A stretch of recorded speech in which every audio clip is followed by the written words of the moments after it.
Hello and welcome to the Handwritten Letter Appreciation Society. This is really lovely to come and join the virtual village hall today and to talk about letter writing and the society and having a look at what makes a good letter and some pointers and ideas and tips for letter writing. We've also included a little postcard writing activity, so if you've got a postcard or piece of paper, anything will do. Grab something to write on. It can be an old receipt or a shopping list or anything. You haven't brought anything along with you, but yeah, just something to have a little go at writing a postcard or a little letter to somebody today. So the session outline, I thought I would explain about the society and the idea behind it and why letter writing is really important and something we should still keep alive, and especially now, I think, during this last year it's been really important. It's been a real lifeline for so many people. We look at what makes a good letter and getting started, and then we'll have a little go with our little short postcard writing, and then ideas for things that you can put in letters and things that you can enclose just to add something to an envelope. So lots and lots of things to show you here today, and a little bit more adventurous. So we've got a little bit about quills and aerograms and things you can make. Hi there, Beryl. So yeah, it's going to be good. And then posting letters, which might seem quite obvious, but there's a few little things to tell you about that, which is quite good fun as well. So I will try and keep a check on the comments as well, but if I miss anything, I'll have a little look while we're doing the postcard writing, or at the very end I'll afterwards I'll go through and I'll reply to any questions that you might have. So so the society, it's just a really simple idea, really. It was just to inspire and encourage people to write letters to each other again, or to rediscover it or discover it for the first time. So I set it up in October 2017. I had all this enthusiasm for writing letters and kind of needed to channel it somehow. So set up the Handwritten Letter Appreciation Society. So yeah, really since the 1990s, I think letter writing has kind of dropped off. And so all the technology that would come. I mean, I love technology. I always say I'm not against technology. I love tweeting and texting and Facebook and all of those things. I just think we really miss out by not having letter writing in our lives. So I always kind of say, if that's where the digital world is and this is where letter writing is, then I want to bring letter writing back up here and put it back on the map for everybody, really. So it's that sort of one-to-one connection that I don't think we have so much of anymore. I love social media, but it has kind of changed the way we communicate with each other. So we just sort of share things in a different way than we would when we write letters. So that intimacy that we've kind of lost since we share everything. But I mean, I love, like I said, I love all the digital world, but I just would love everyone, whole generations, I think, are kind of missing out on the joy of getting a letter through the post. So I hope people who have joined today have had letters through the post, or they might have been writing letters this last year especially. The society is more about friendly, personal letters rather than, the whole genre of complaint letters or formal letters. So that's my sort of enthusiasm for it. I don't know if any of you have been on the website.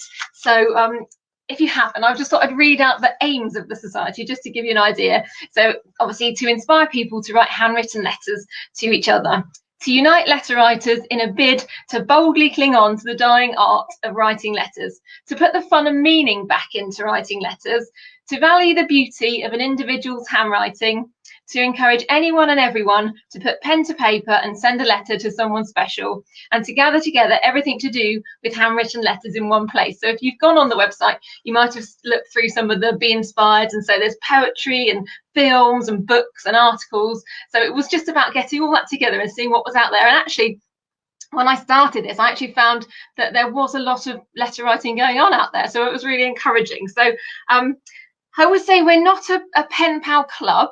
So if you want pen pal clubs, they are out there. I've got on the website, there's organisations. So there's ones that I know about. There are lots out there, but the ones that I know and have had some dealings with, so you can find pen pal clubs there. We're more of a sort of movement to get everybody writing letters again, really. So and I would say also I'm not an authority on like the history and everything behind all that. So I totally value that.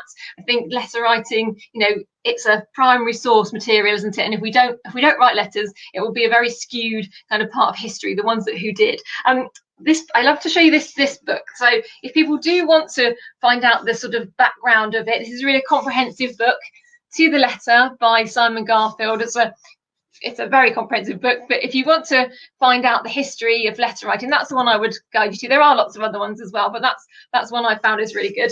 But I often say, for me, my level of education on letter writing is The Jolly Postman. This is one of my favourite books. So yeah, I think it's for any age, not just children, but it's a really lovely one, and lots of people will know that from their childhood probably. So grab a copy of that from the library when they reopen, or order one. So I only have like one golden rule really about writing letters, and that's to not share letters online unless you have the person's permission, because otherwise that kind of puts a whole spanner in the works for the trust that you get from writing letters. I think, you know, they're very personal and they're intimate, and you don't want people to think, oh, that person just put it online. So unless you've got permission or it's an open letter, I would say, you know, just keep it as an intimate thing to you and a personal thing. I always worry about celebrities, and so you write to celebrities and they must think, oh, I can't write back something personal in that because it will just get put all over the internet. So yeah, so that was that. We don't really have any rules. There's no rules to the Handwritten Letter Appreciation Society, but that's just my one kind of golden rule really. So yeah, why letter writing? Why is it special? I mean, if you write letters and you've received letters, especially in this last year, you'll totally understand why they're special and why we should keep writing them. Like I say, I hope you've all kind of experienced that, and hopefully by the end of this, you will feel inspired to go and write a letter. I always say, even if you just did one letter and you're like, well, I'll try it, and even if it's, you know, might say I was absolutely awful, come back to me and I'll rethink the whole society. But from what people say, they tend to come back and they say that it's actually a really lovely experience. And this last year has been so tough, being isolated. Some people have just literally been on their own shielding. So getting a letter through the post has been, like I said, a lifeline, and that intimacy that, excuse me, that we've kind of missed over the last, perhaps, I don't know, 20 years, where we've just all gone online and done that. So yeah, so what I found as well at the start of the society, I was thinking I wanted whole generations, you know, the ones that hadn't received letters, to experience that. But it was the receiving, the getting letters through the door. But in fact, it was the writing I found was also a really important part of the society, and it was something that I'd always done and loved. But, you know, encouraging that part of it as well. So the pleasure, there's equal pleasure in writing and receiving letters. Yeah, there's a lovely quote by Byron which says, letter writing is the only device for combining solitude with good company. And I think that's really summed up. That's so true this last year. I mean, anyway, letter writing is that, but, you know, if people have got relatives in other countries as well, but that feeling of being with somebody, even though you're on your own, but you can be with that person in that moment. So away from all the technology and everything like that, yeah, you can just feel like you're still with that person. And then when they get that letter, then they'll feel like they're with you as well. So yeah, it's COVID and all of that has brought letter writing back into the fore. You know, there's been a lot of projects and a lot of lots of people have written articles about it. If you go onto the website and articles, there's people who have rediscovered it or discovered it. And for me, it's sort of a little bit bittersweet, because we'd set up this handwritten letter revival back before COVID. So it's kind of sad that it's taken a sort of deadly virus to put letter writing back on the map. But in a way, I sort of feel like it's a silver lining that, in fact, you know, that it will be one good thing that comes out of all the sadness and the chaos of this last year, that people have rediscovered connecting through letter writing. They're unique letters. You know, there's nothing like a letter. They're called snail mail, but I think it's or like email. It's totally different. It's a kind of entity on its own. It's really insightful into people that you might have known for years, but to see them in the written word is so different. When I set this society up, my family and friends sort of humoured me and sent me letters. Even my own family that I live with, my kids, you know, they're 16 and 14, and they would write me letters, and I thought I knew my kids pretty well. But actually, when they sent me a letter and there'd be funny little bits in it, it was like a different insight. And a friend who only lives like 10 miles away, who we see quite regularly, getting letters from her was amazing as well. So you see people in a different perspective, you know, people that you know really well. So, and having those to keep and hold is so important. And you know, the digital world is also like share and like, and that can be so exhausting, I find. And you need, I think, a level of kind of resilience for that. Whereas in a letter, you I won't say you don't ever need resilience in a letter, but you rarely need resilience in a letter if it's from a friend or a loved one. So yeah, and there's a beauty and calm for the writer and recipient of a handwritten letter. So I always say there's like the 3 T's of letter writing. So they're tangible. So you can hold them in your hands. I've got a letter here that I'll show you in a moment from my dad from 28 years ago. So I've kept that, and that's so special that you can hold. You can hold it. It's been treasured through the years. So they're tangible. You can hold them. There were some that came this morning, and it was just so lovely to it was really encouraging. Before this talk, I was thinking about what I was going to say, and so they came, and it was a real boost to the day. So they're tangible. They've travelled, so they've come from somewhere. They've been on their own little adventure, and they transport you through space and time in a way as well. So then my letter from my dad from 28 years ago, that takes me back to a different time. The letter that came today was written a couple of days ago, and you can see somebody in a different space in a different moment, and it just brings them all back to life. So yeah, it sort of conjures them up in front of you. So for me, letter writing has been a real sanity saver, I guess, throughout my life, but especially this last year. And although there's sort of some letters, you sort of stashes of letters like I've got here. These have been since I set up the society. But this little box here, I painted and decorated when I was about 15 and kept letters in there for my family. It's sort of sadly becoming a little bit memorial box, which is really sad for relatives that aren't around anymore, friends that aren't around. But I can never get rid of those. I always joke that I'd like to think that I'm a romantic by keeping all these. I'm slightly worried I might be a little bit of a hoarder, in fact. But either way, I couldn't throw these letters away. These have come from people. They're real gifts from people. These was a friend of ours, a little lad in Cornwall, and he sent that to me. And when he's older, I'm going to show him that. But I tie them up in ribbons, and I'm going to keep them because yeah, it's like a little bit of their gift of their time and energy. There's a lovely quote it's an anonymous quote, but it says, letter writing is the purest form of friendship we humans can possibly possess. We capture ourselves in a moment, and then we give that moment to someone else. And so, yeah, I just feel that, to have those are moments of friendship and gifts. So I'll keep those forever. The one about my dad. So this one, when I went away for the first time to work at an outdoor centre, I realised this. So 28 years ago, I was thinking, where are my family? I don't know what their handwriting looks like. I don't know whether your families know what your handwriting looks like. And, it's like there's mainly, I know my aunts actually, but less so my uncles. And I didn't know my granddads. And there's still some uncles I haven't managed to get to write to me. But my dad, I'd said, Mum always writes. Could you please write me a big letter? Because it's always Mum that writes. So my dad sent this letter. It's arrived at the outdoor centre, and so I was really excited. My dad had written to me. I did know his handwriting on the envelope, but this was my dad being my dad. So I opened it up, and I opened it up, and I opened it up, and my dad had sent me a big letter, and it wasn't even written in like big writing. It was his normal size writing. So yeah, it was so funny to get it. Totally eccentric. And he wrote, I've just read through it to pick up the thread like you do, and found out that it's very difficult to read such a wide letter. You can't follow the lines across from beginning to end, can you? Also, there isn't any thread in it to pick up, and so it goes on. But it's just so special, and I would keep that forever. I don't know what my kids will do. They might dump the whole lot when I'm gone, but hopefully they won't, and they'll keep this from their eccentric mother who set up a society dedicated to handwritten letters. So yeah, they are very, very treasured, and I think they're very special. I really hope that people feel inspired to write to their loved ones, write to people who don't often write, and see if they can encourage them and challenge them to write back as well. But yeah, a good letter. What makes a good letter? I kind of shy away from that because I always want to just encourage people to write any, whatever. I don't want them to feel hung up about what makes a good letter.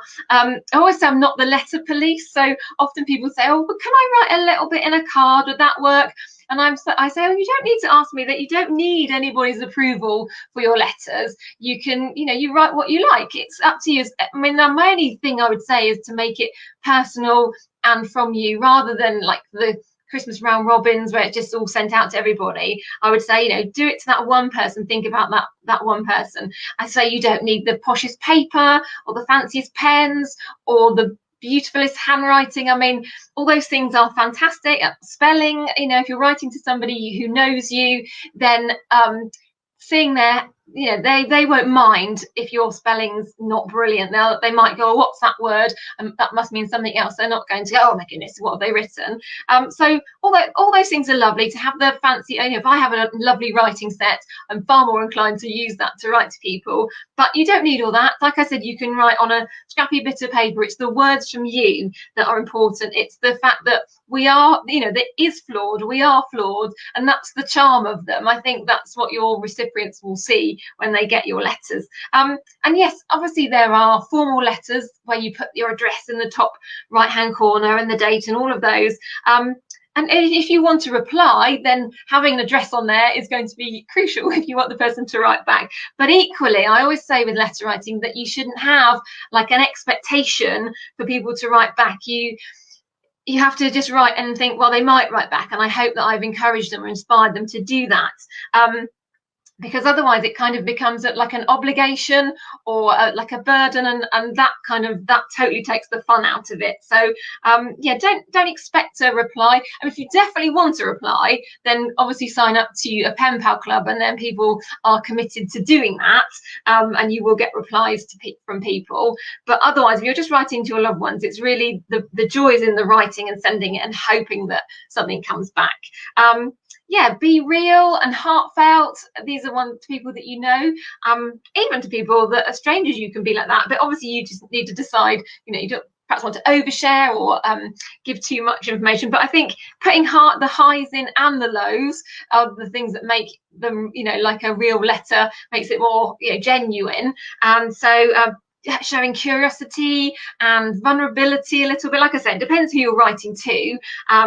Ask questions. I think that's really important, even if it's somebody you don't know very well. I think the fact that you're asking questions to think about what their life is, what's going on in their lives, not like a questionnaire. You don't want to be like the census or anything like that, but just to, well, you might, you know, be curious about the people that you're writing to. So really, for letter writing, I just say just go for it. That's my feeling of it, really. I mean, I was saying about writing on a scrappy piece of paper, and just as an example, I carry a little notebook in my pocket because I often can't remember what I have ideas, and I think I must write that down. And I was just waiting the other day for a friend to turn up, and I've been meaning to write to David Attenborough for ages. And so this is a little letter on a scrappy bit of paper to David Attenborough. But I've explained in there that, you know, with my society, the belief is that you can write on whatever you like, whatever you've got to hand. I did also promise I would write on a fancy bit of paper with my best fountain pen as well. But, you know, I think that he might find that quite charming, hopefully. Whether I send it or not, we'll have to see. But yeah, you can use anything. The thing is, people do find letter writing quite daunting. So that's why I said bring a postcard along, because they're small, aren't they? They haven't got masses of space to write on, and you can write all over it and put it in an envelope, or you can just write on half of it and then put the address on one side with the stamp up in the top right hand corner. But yeah, there's loads of things, there's loads of things that you can pictures that give you the stimulus of something to talk about, because sometimes people are quite sort of, I don't really know what to write about, I don't know what things to say, and so the postcard can give you that sort of bit of a prompt almost, can't it?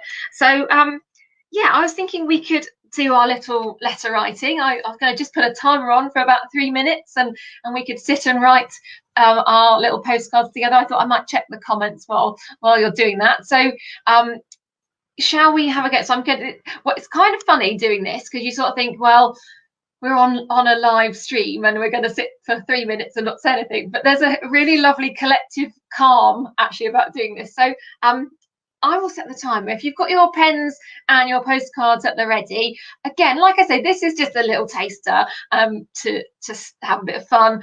Hopefully afterwards you might go away and get more postcards or write a letter to somebody, but just to include this in our session. So I'll put the timer on, and just for 3 minutes we'll just sit and write our postcards.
Just about 1 more minute to go.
There we go. So that was about 3 minutes. I don't know how you got on with your little postcard writing there. Hopefully you managed to write a few things, even if you said, I'm just attending a talk on letter writing from the Handwritten Letter Appreciation Society.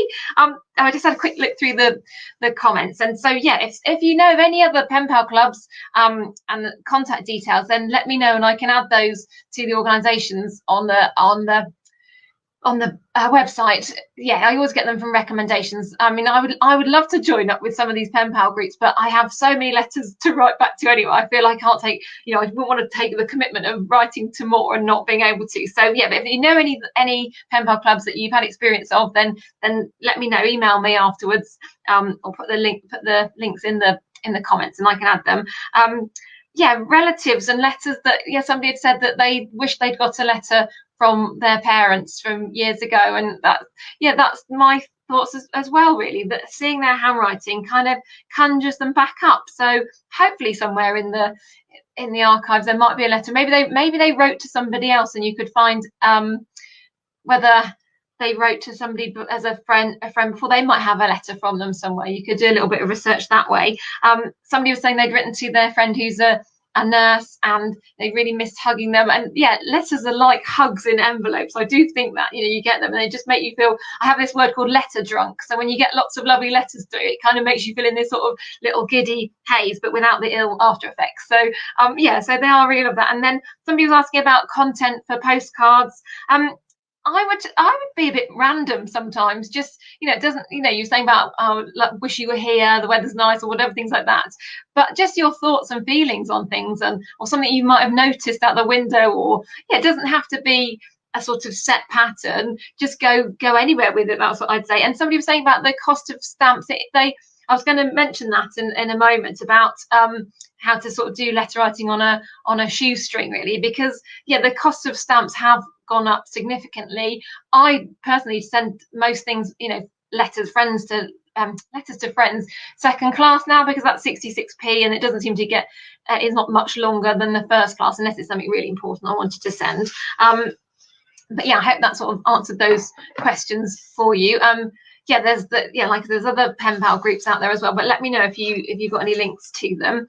So yeah, I was going to just say about what things you could include in a letter as well. And yeah, I think the letter is enough. I think people don't need to get hung up on, if somebody sends you stuff, you don't think, oh gosh, I need to start sending stuff back to them, because your words and your thoughts on paper are really enough. But if you want to include other things, then it's lovely. I've got a whole range of stuff here that you could include. So interestingly, the letter that came today had an actual photograph in it, and I thought, oh yeah, I'd forgotten about that, to send actual photos of, just, we never print those off. It's, that's a dying art as well, isn't it, the taking your film down to the chemist or the post office and getting it printed out. And it was just such a joy to get an actual printed out picture that somebody could put up. And again, in these COVID times, to have a photo that you can put up and keep looking. I know we can go onto our phones and look at the WhatsApp pictures or on Facebook, but it's not the same as having an actual photograph, which I thought today. And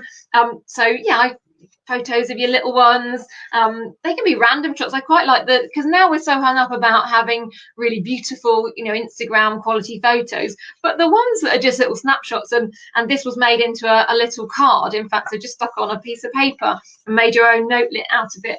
That's quite good. What I found really lovely in the last, well, few months, people have been sending are tea bags. And if you can, yeah, they might just, you have to be careful of getting them through the letter. I'll talk about that in a minute, but yeah, they sometimes go over the letter size, and they sometimes go into a large letter size. But to send tea bags, there's so many different lovely varieties out there that are just really nice, and it's like having a cup of tea with your friend when you're miles away and miles apart and haven't seen them. So it just, you know, you could even schedule a time to drink it together. So I've loved getting tea bags through the post.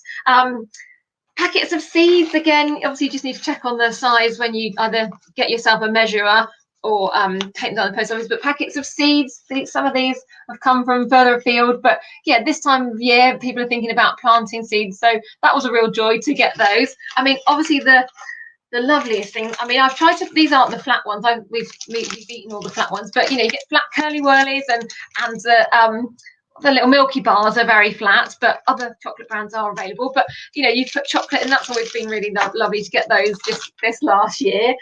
Stickers, we do a thing. So when you've written your postcard, you can send it as a postcard in itself. So this is one of the society postcards. You could just send it like that. But what I tend to encourage is to put it actually in an envelope, and then you can decorate the whole of the envelope. If some of you are particularly arty, you could paint pictures, you can get your felt tip pens and cut and draw and doodle. Again, don't get hung up about it. You don't have to be the next Claude Monet or Van Gogh. You just do a little doodle. It makes it such a little special part of your envelope.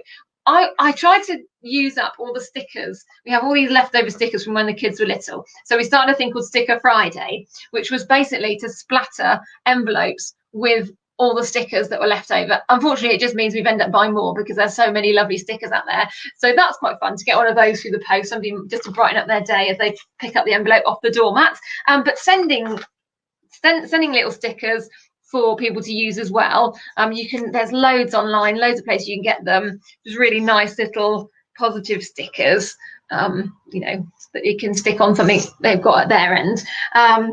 Yeah, again, more drink stuff you can send. Just trying to find things that were flat, really. So hot chocolate sachets, people can take it in the garden. Notebooks, little notebooks that are nice and flat to post through. Somebody sent me a lovely little year planner at the beginning of the year. Face masks, these sorts of face masks, or obviously pamper face masks. People have been sending creative stuff, stationery kits, yeah, anything to brighten up somebody's day. When I was saying about the aerograms and making those, these have just been, because I'm on a bit of a shoestring as well, a bit of a budget, so I bought lots of cheap wrapping paper and I managed to make aerograms. I don't know if people remember the original aerograms from years ago. So this one went from all the way from Zimbabwe to Belize. So if you're old enough, you might remember these. But yeah, you just open that, it was just a piece of paper. So you can make your own really easily just out of pretty much an A4 size piece of paper, and then you fold it up, so you leave yourself a bit along the top that you can fold over, so that you can do that to start with. And then before you do that, you open out to just this size, and you just cut up the edges here just a centimetre and cut an angle, and then on the other side do the same, and then you've got yourself a ready-made aerogram. And then I've just put stickers on the front just so you can put the address on them more easily. And these work really well with the tea bags, because I found that they're slightly thinner than a normal letter, and so they will go through the slot. If you want to get really into letter writing, then you can buy these online, and so you can just measure and check that your postage is fine. I've even got a little electronic scales, and get yourself a prices guide, and then that'll help. If not, then obviously you can pop down the post office and they'll sort it all out for you. So yeah, they've been really good fun. Recycling old calendars as well, you know, the long calendars that you can get. So these have worked really well. So we often don't write on them anymore, do we? Have it all on our phones. So I've just found that these work perfectly well for aerograms as well. Again, you just fold up until you want to get to the last bit, make sure you leave enough for a flap along the top, and then cut off the edges and do the little flaps at the side. So you're feeling really good about recycling things as well. So that all works. Other things that you could include could be crocheted flowers, beer mats, recipes, poems, brochures, bookmarks, leaves, feathers, pressed flowers. There's a whole load of stuff out there. So anything that you can think that's quite flat to add to that envelope always is a really lovely treat for that person getting it through the post. So yeah, I mean, if you want to be more adventurous, I love writing letters with a quill. I was saying about fancy pens and having a lovely beautiful fountain pen. I'd love one of those. But what I've found is actually it's really lovely to write with a feather. And this was just found off Swanage Beach, and it was I cut it upside down almost, rather than doing it what you think traditionally that way. It works better this way, I found. There's little videos on the website. If you go into the videos and scroll down, there's little tutorials on there of how to make them. And then if you buy parchment paper, that's the best paper to buy to write on, because then it doesn't all smudge and leak everywhere. And then obviously you need to be a bit careful with using anything with a flame, but you can buy sealing wax online. Whoopsie. And you can get the little stampers, and you get personalized ones. So mine has got a little D on there, but there's so many lovely designs out there that you can have really good fun with that if you want to go really old classic. Yeah, so there's so much you can do with letter writing, but like I say, it really is the actual words on the paper that are the thing that brighten people's days. So yeah, the cost of stamps. So yeah, like I say, with the 66p for a second class stamp, or 85 now for a first class. I mean, I never begrudge the postage, because what you get for it is amazing. Excuse me, is amazing. But yeah, if you haven't got much money, then you don't necessarily have to send them. You could write them to neighbours, you could hand deliver them, you could keep them until you see that person, or just make the most out of the postage. You know, use every space to write on. You know, sometimes people send a card that's just been signed. You know, take the opportunity to write a letter in it and use the postage to its maximum. That's all I would say about that one, really. With posting them, just the last little bit about finding post boxes, and you think, well, that's quite obvious, you're going to have to find a post box. But what I've found with the last year and our daily exercise is to go out and find a new post box. I've got my old faithful down the road, but there's a brilliant website called dracos.co.uk, and that if you go on the Getting Started page on the website, you can find the link there, and if you put a postcode in, you can find your local post boxes. So it's been a bit like orienteering this last year, finding all the post boxes nearby. So yeah, that's been really good fun, and just, you know, takes you out on a different part of an area that you think you might know really well. We also started a thing called Postbox Saturday. If anyone wants to get involved in that, that was on Twitter. So if you've got a lovely picturesque post box and you want to share that with us, then take a photo and tag us in with Postbox Saturday. Yeah, it's been really lovely. There's been some fantastic examples and some famous people getting involved as well, which is good. So really, just to finish off, it was just to say that, you know, I started this mainly out of fun. I mean, it was born out of a little bit of frustration in that, you know, we don't communicate like we used to, and it was, you know, and I'd always loved writing letters, and people just kind of stopped doing that, but it was mainly out of fun. But what I realized from setting it up was that you know, had really far-reaching positive benefits, and this was even before coronavirus. You know, it was, you know, our mental health, the switching off from everything, you know, we're bombarded, I think, all the time with news feeds and Twitter and messages, and our phones are pinging and all of that. And so, you know, to be able to just unplug from that and just reconnect with somebody just one-to-one, leave all the devices somewhere else, and just take a piece of paper, you know, it's time-old tradition, and the pen, and to sit and think about that one person has really, you know, been so beneficial for so many people. Yeah, and it gives us a chance to order our thoughts and express ourselves without that sort of glare of the internet that we have these days. And you can, you know, explore ideas and like you can't in the digital world. So I have one last little quote from an artist called Nick Vantock, and he says, letter writing is an excellent way of slowing down this lunatic helter-skelter universe long enough to gather one's thoughts. And I know that our worlds have really kind of in many ways come to a standstill in the last year, but I think our brains are still whizzing, aren't they? And you know, that needs some time to, you know, that's all very helter-skelter. So, you know, I found by just sitting down and thinking about one other person, it's just slowed everything down, and like it says, being able to gather your thoughts together for a moment or two. So yeah, so thanks ever so much for joining me today, and I will look for all the comments and reply to any of them afterwards. Yeah, so we started a handwritten letter revival. If you wanted to join us with that, that's brilliant. You don't have to be a member of the society to write letters, obviously, but yeah, our quiet revolution in the art of intimacy, where it's really lovely to see so many people feel the same. So yeah, thanks ever so much. And there's also all the links and everything on the website, and yeah, you can get hold of me that way as well. So thanks ever so much for joining me. All right, bye for now.